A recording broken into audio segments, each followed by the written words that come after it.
الحمد لله رب العالمين، والصلاة والسلام على رسوله الأمين محمد وآله وصحبه أجمعين، أما بعد. أيها الطلاب الأعزاء والعلماء الكرام، في هذه الأمسية المباركة وفي هذه الجلسة الميمونة سوف نبحث عن موضوع مناهج تعليم اللغة العربية للناشئين والمبتدئين. مناهج تعليم اللغة العربية للناشئين والمبتدئين، هذا هو الموضوع الذي سوف أتكلم فيه إن شاء الله. أيها الإخوة الأفاضل، كان من المطلوب أن تكون المحاضرة في صورة الدرس وإلقاء وتبادل الآراء، لذلك أنا طلبت أن تكون هناك سبورة حتى يكون يعني المجال مناسب. ممكن؟ تفضل.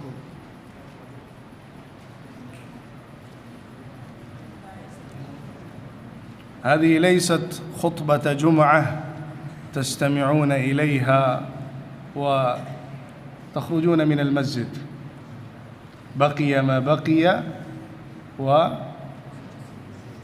وذهب ما ذهب.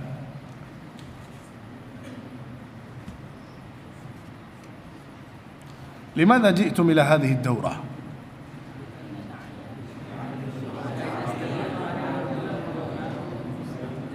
واحد،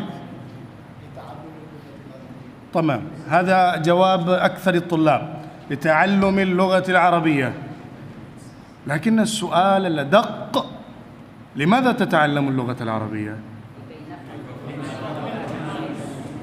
لكي نعرف القرآن والحديث.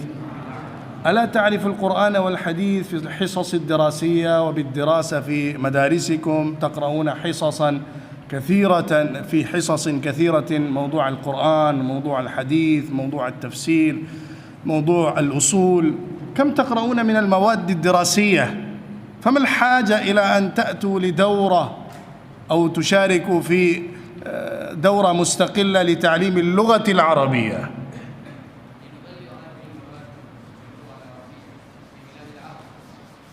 هذا هدف تبليغ الرسالة إلى أصحاب لغة الضاد.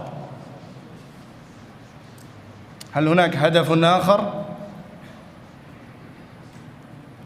هل من هدفنا؟ نعم، تفضل. اللغة العربية هي لغة رسول الله صلى الله عليه وسلم. تمام، هذا صحيح لا شك فيه، لغة القرآن، لغة الجنة، لغة الرسول، لغة التراث. لكن لماذا جئت إلى هذه الدورة؟ لماذا تتعلم اللغة العربية؟ ما الفائدة فيها؟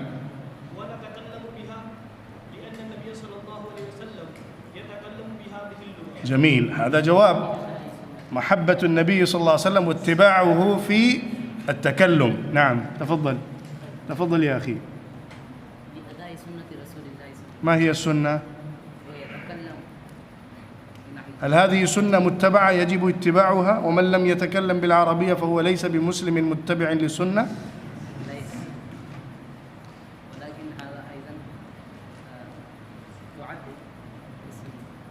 تعد من السنة. هل تعرفون تقسيم السنة بين سنة شرعية وسنة عادية؟ هل سمعتم عنها؟ لا بس تفضل. التفقه في الدين.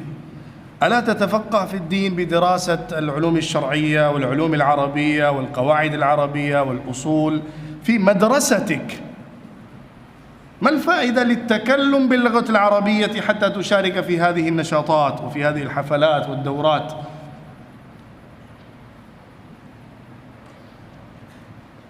أيها الإخوة،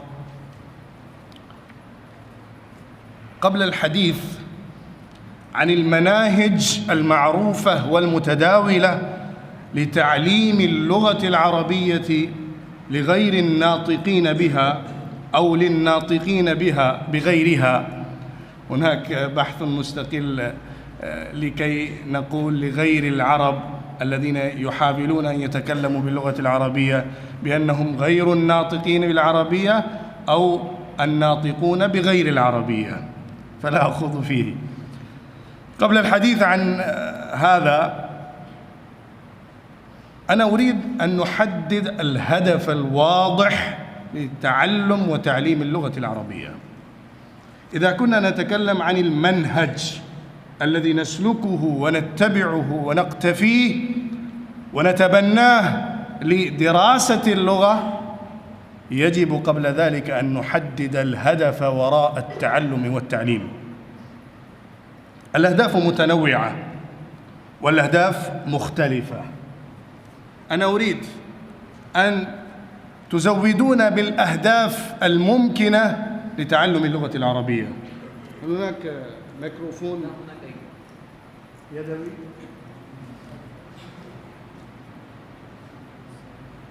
نعم تفضلوا.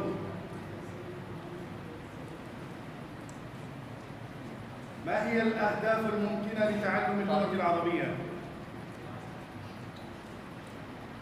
لماذا يتعلم أحد اللغة العربية؟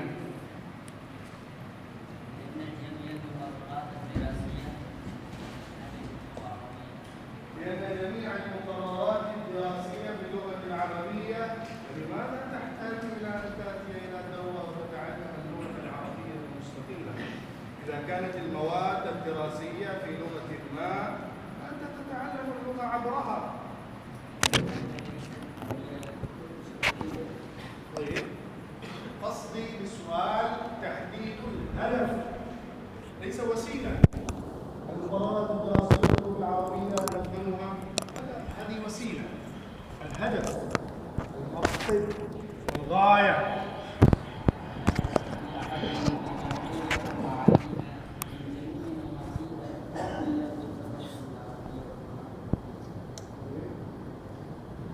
طيب، نحدد هذا الجانب ونصوغه في صياغة تعليمية، وهي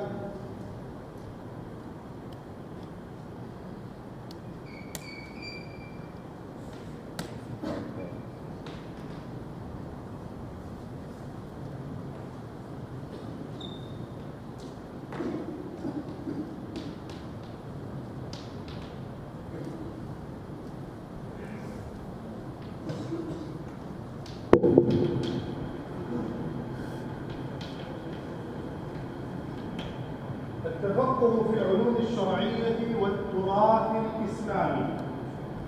الهدف من الأهداف التفقه في العلوم الشرعية والتراث الإسلامي.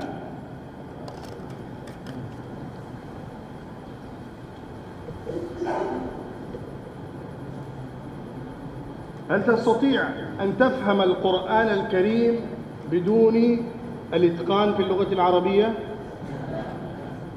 هناك كثير من الكتب، كتب التفسير في لغات مختلفة. إذا كنت تقرأ التفاسير في لغة ما ستتمهر في معاني القرآن الكريم وموضوعات القرآن الكريم ومدلولات القرآن الكريم ومحتويات القرآن الكريم.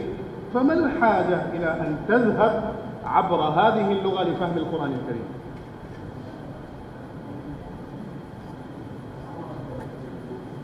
لا نفهم القرآن حق الفهم. لكن أنا أقترح عليك شيئا، تفكروا في ذلك.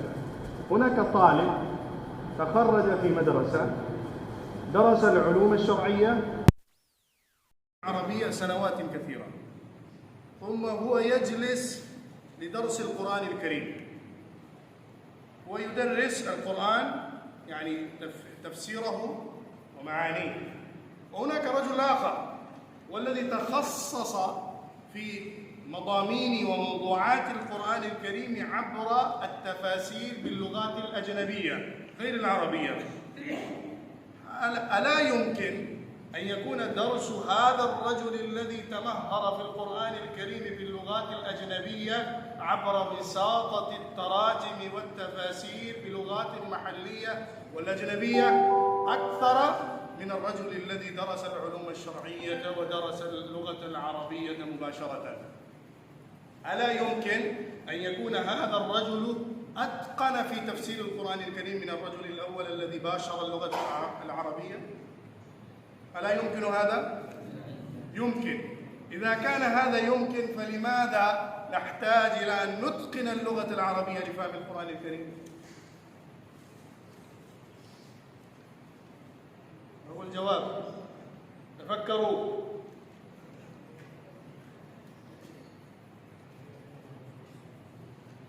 إذا كنت تستطيع التراث الإسلامي والتراث القرآني موجود في كل اللغات، حتى إذا كنت تذهب إلى اللغة الأردية لترى تراثا ضخما وكتبا جليلة وكتبا قيمة للتفسير وللأصول وللقواعد وللبحث عن موضوعات القرآن الكريم. فما الحاجة إلى أن تتقن اللغة العربية؟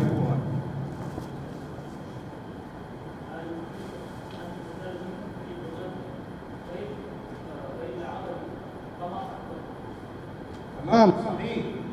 لكن إذا كنت تفهم القرآن الكريم مضمونه معانيه، لا تأخذ في الجانب الإعجازي والجانب البلاغي وجانب الفصاحة وجانب الأدبي، أنا أتكلم عن الجانب التشريعي والجانب الفقهي والجانب العلمي للقرآن الكريم.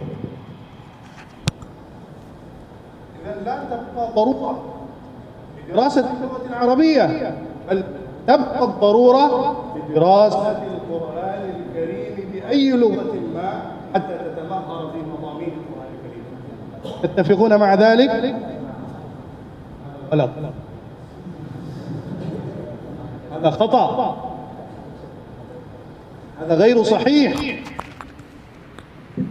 أنا ذكرت في كلمة صحيحة هذا من أصول العلم، وذلك من جانب لا ينكر ولا يجحد في أي موضوع من الموضوعات. أنت لن تكون سندا في موضوع أو مرجعا في علم أو رجلا يعتمد عليه في أي علم وفن من الفنون والعلوم إلا أن تكون متلقيا مباشرا لأصول هذا العلم. أصول العلم لا تتلقى ولا تتاح إلا لمن يتلقاها عبر صدر المصادر الأولية والمراجع المبدئية فيها. إذا كان هناك طبيب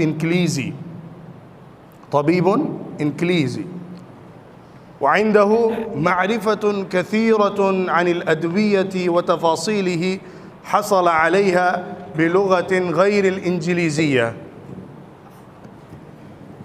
إذا حصل على المعارف والمعلومات عن الأدوية الطبية، عن الأدوية الإنجليزية بلغة غير اللغة الإنجليزية التي ألف فيها المصادر الأصلية لهذا العلم، فهل أنت تعتمد على هذا الرجل؟ إذ هو يعرف المعلومات عن الأدوية ويعرف أنواع الأمراض ويشخص بعض الأمراض بحداثته وبمعرفته ودقة نظره وتجربته. أنت لا تعتمد عليه. لماذا؟ لأنه أخذ العلم أي علم بالدرجة الثانية. هناك طريقة مباشرة وطريقة غير مباشرة. الطريقة المباشرة لا تتأتى إلا باللغة التي صدرت فيها المصادر الأولية لهذا العلم. فللعلوم الشرعية وللعلوم الدينية المصادر الأولية في اللغة العربية الأصيلة. فإذا كنت تريد أن تكون رجلا يستند إليه فإنه لا يكون إلا بالتمهل في اللغة العربية. أنا آتي إلى ما طرحت عليكم وأجبتم عليه حتى يزول الشك. هناك رجل يتمهر في علوم القرآن الكريم باللغة الأجنبية، هناك رجل تعلم اللغة العربية ولكنه لا يتقن القرآن الكريم تفسيره وإفهام معانيه كما يتمهر الرجل السابق. هذا الرجل هو مقلد المترجمين، إنه يقلد المترجمين الذين ترجموا القرآن الكريم حسب فهمهم. ورجل آخر هو يتلقى مباشرة من الله سبحانه وتعالى. فإذا أنا أتكلم اللغة العربية أنا أبين لكم الموضوع الذي حدد لي، وأنتم تفهمون اللغة العربية، أنتم تدركون كل الجوانب التي أنا أسلط الضوء إليها أو عليها، تتلقونها وتتفهمونها ثم تبينون للآخرين هذا الموضوع. وهناك رجل آخر وهو لا يدرك كلامي حق الإدراك، بل هو يستعمل مترجما أو ترجمانا يترجم عني في لغته المحلية حتى يفهم. فإذا كان هناك رجل ثالث يأتي لمعرفة الإنتاجات لهذه الدورة، فهل هو يعتمد على الرجل الثاني أو الرجل الأول؟ لأنه يظن أن هذا الرجل الذي تلقى من ترجمان آخر لعله أخطأ في بعض الفهم، فهو يروج هذا الخطأ بدون إدراك. أما الأول فإنه لا يخطئ، وإن أخطأ يدرك لأنه يعرف أين أخطئ. فيا أيها الإخوة، بالنسبة لتحديد هذا الهدف الأول أقول صراحة كما قال الإمام ابن تيمية رحمه الله وذكرت في الجلسة الصباحية أن فهم الكتاب والسنة حق الفهم لا يتحقق إلا بفهم اللغة العربية، وما لا يتم الواجب إلا به فهو واجب. هذه قاعدة فقهية.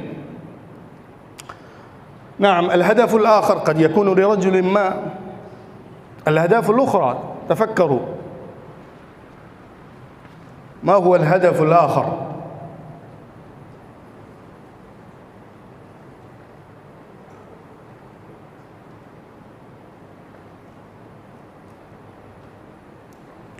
ما هو الهدف الآخر؟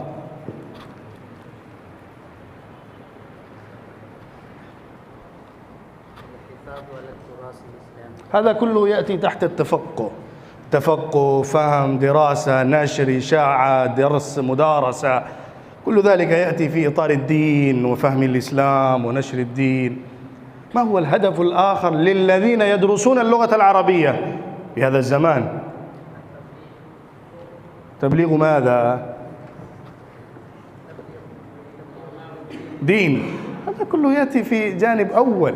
إذا كان هدفك هدف ديني فهذا يعني يتعلق بالجانب الأول، تفقه، تمهر، دراسة، مطالعة، فهم، نشر، تبليغ الدين والشريعة الإسلامية والعلوم الدينية. هذا كله يأتي في إطار واحد. تمام، جيد، هذا جانب ذكره. قد يتعلم المتعلم اللغة العربية للبحث على الوظيفة أو العمل في بلاد عربية أو في بلاد غير عربية يحتاج فيها إلى اللغة العربية. فقد يكون الهدف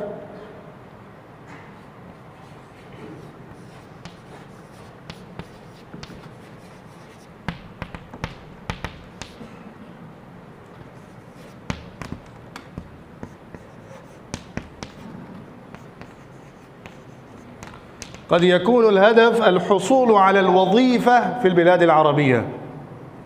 الحصول على الوظيفة في البلاد العربية. ربما يكون هذا الهدف لأي متعلم يتعلم اللغة العربية.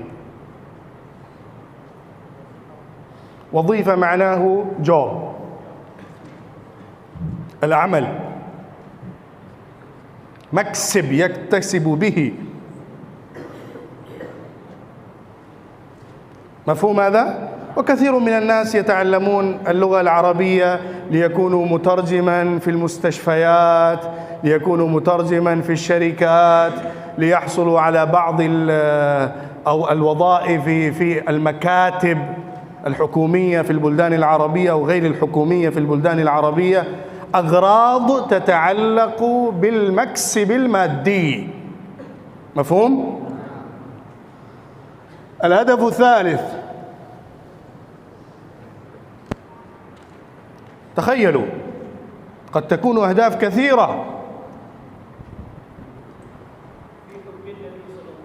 هذا كله يأتي في الجانب الأول، يعني ديني، أمر ديني كله ينحصر في الأمر الأول. اتركوا الأمر الديني، حب، يعني فهم، دراسة، قراءة، نشر، تبليغ، دعوة، كل شيء يأتي في الأمر الأول.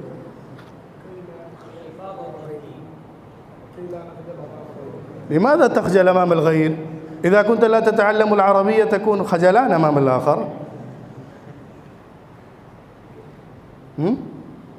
لماذا تخجل؟ تتعلم اللغة العربية، الهدف ألا تكون خجلان أمام الآخر. أي هدف هذا؟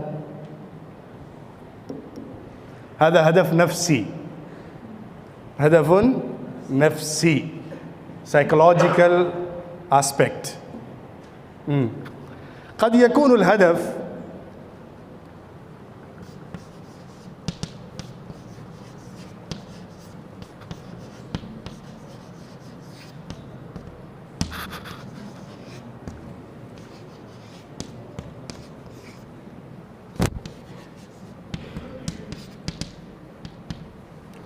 التواصل مع الناطقين بها لتبادل الخبرات.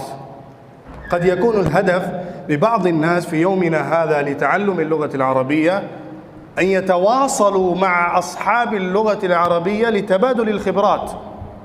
ليس هدف ديني وليس هدف مادي محض، ولكنه لأجل توطيد الصلات والعلاقات مع الناطقين باللغة العربية. والدوافع وراء هذا التواصل تكون مختلفة. قد يكون الدافع دينيا، وقد يكون الدافع ماديا، وقد يكون الدافع علميا، وقد يكون الدافع تجاريا أو غير ذلك من الدوافع.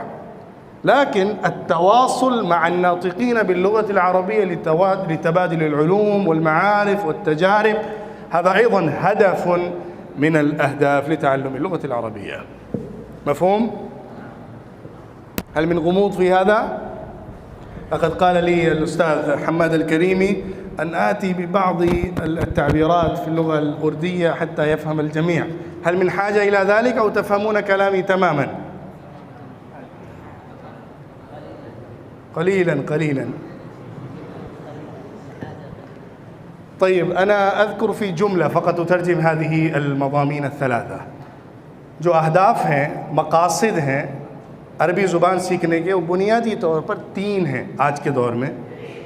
एक हदफ है दीनी और शरई उलूम को और इस्लामी मीरास को, जो हमारे पास इल्मी मीरास है, उसमें महारत पैदा करना, उसको हासिल करना, उसको फैलाना और उससे मुंसलिक होना और मुबाशरतन बराह रास्त दीन समझना और उसको समझाना। ये पहला हदफ है। दूसरा हदफ होता है मादी हदफ, materialistic aspect are the reason. वो क्या होता है?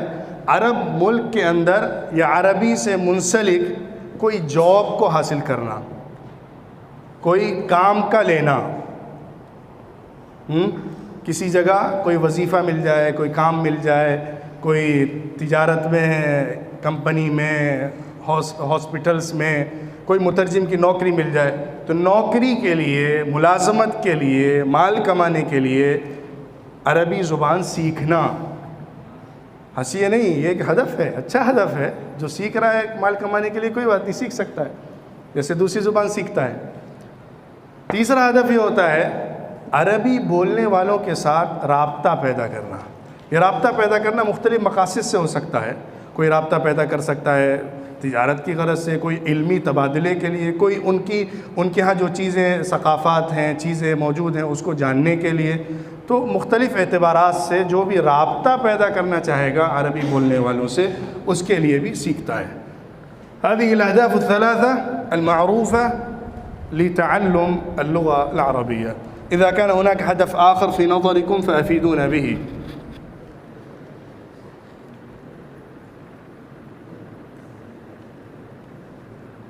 ما هو المنهج؟ حديثي معكم اليوم للمناهج التعليمية لتعلم اللغة العربية. المناهج لتعلم اللغة العربية. ما هو المنهج؟ ما معنى المنهج؟ طريقة، أسلوب، راستة. قولوا في الأردية لا بأس. شيء آخر؟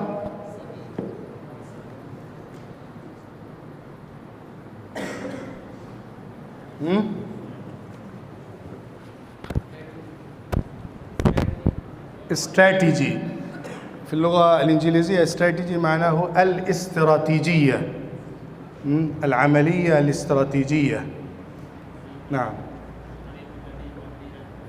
إلى الهدف. جميل، هذا أقرب إلى المدلول. أحسنت.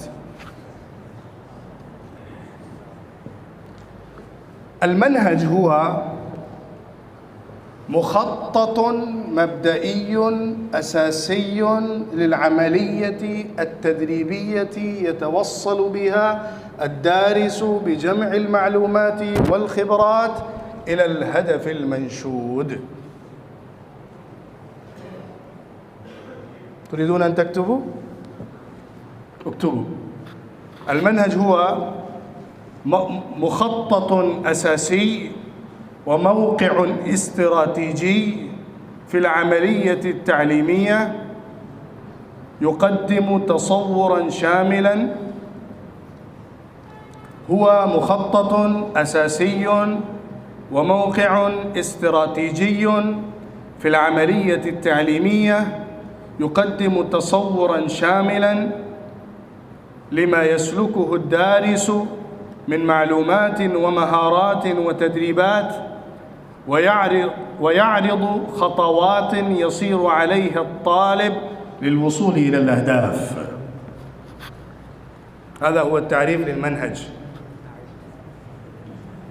هو مخطط أساسي وموقع استراتيجي في العملية التعليمية يقدم تصوراً شاملاً لما يسلكه الدارس من معلومات ومهارات وتدريبات، ويعرض خطوات يسير عليها الطالب للوصول إلى الأهداف. حتى الآن يصعب عليكم؟ الطريق الموصل إلى الهدف. الطريق الموصل إلى الهدف. كنا نقول زمن دراستنا إذا كنت تقرأ كتابا ما وتكون عبارة معقدة جدا تتخيل أن العلم وراءها عظيم جدا، وإذا كانت العبارة سهلة تتخيل أن هذا شيء تافه. فإذا كنت تريد أن تفخم شيئا ما فاجعله معقدا للفهم.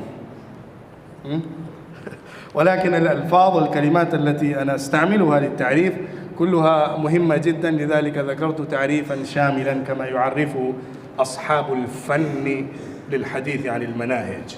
على كل حال الطريق الموصل إلى الهدف هو منهج، لكن هذا يحتاج إلى التخطيط، إلى استراتيجية، إلى دراسة العملية، استعمال الآلات والخبرات والمهارات واستخدام التدريبات، فهذا كله يتكون منهجا.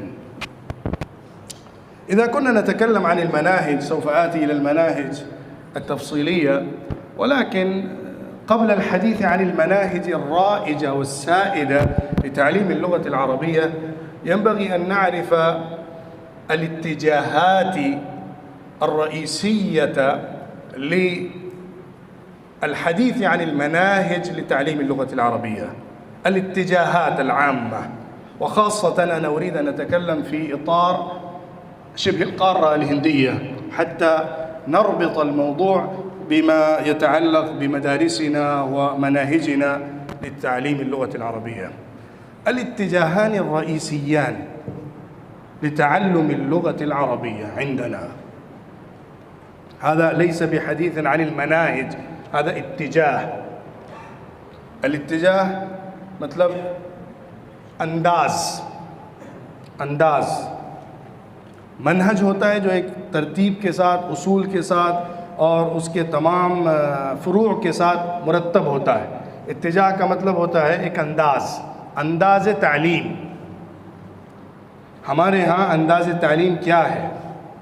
बुनियादी तौर पे दो अंदाज़ तालीम हैं, अल-इत्तिजाहान الرئيسيان لتعليم اللغة العربية. الاتجاه الأول هو الاتجاه التقليدي،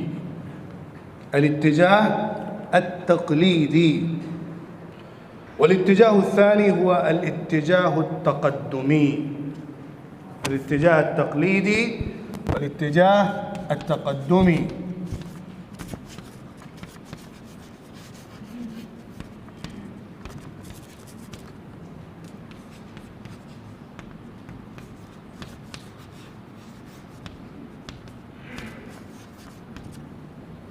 الاتجاه التقليدي والاتجاه التقدمي، أنا أبين لكم شيئا ما عن هذين الاتجاهين.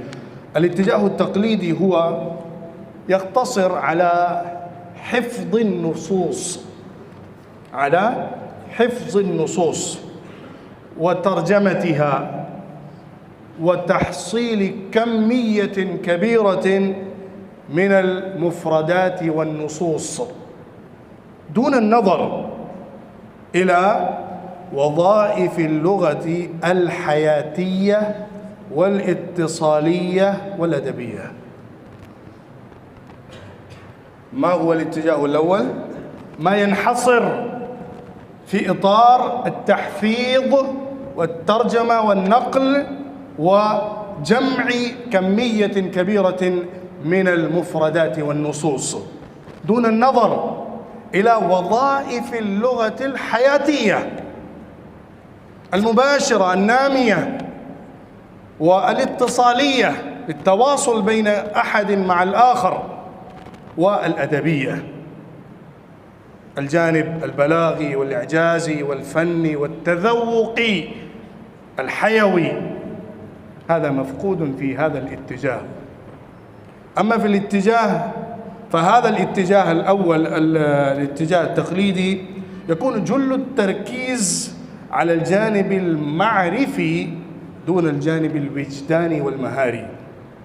في هذا الاتجاه يكون معظم التركيز على الجانب المعرفي دون الجانب الوجداني والمهاري.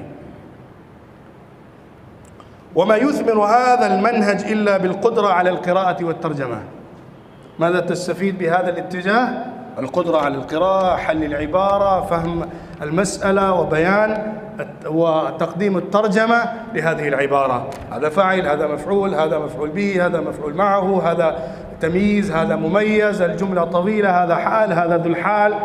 تبسط الكلام في حل العبارة بالدقة الفنية، ولكن كيف نجعل هذه التعبيرات مستعملة بالحيوية والوجدانية والشعورية والمهاراتية، استخداما مباشرا، استخداما حتى نتبنى هذه التعبيرات لاستعمالنا واستخدامنا، هذا يفتقد به.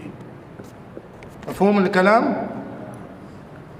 पहली चीज़ जो इत्तिजाह तक़लीदी से मुताल्लिक़ है, उसके अंदर जो मसला पेश आता है या उसका जो मतलब होता है वो नुसूस को याद करना, उसका तर्जुमा करना और बड़ी तादाद में ज़्यादा से ज़्यादा चीज़ों को महफूज कर लेना, सीने में रट लेना, रट कर चीज़ों को महफूज करना।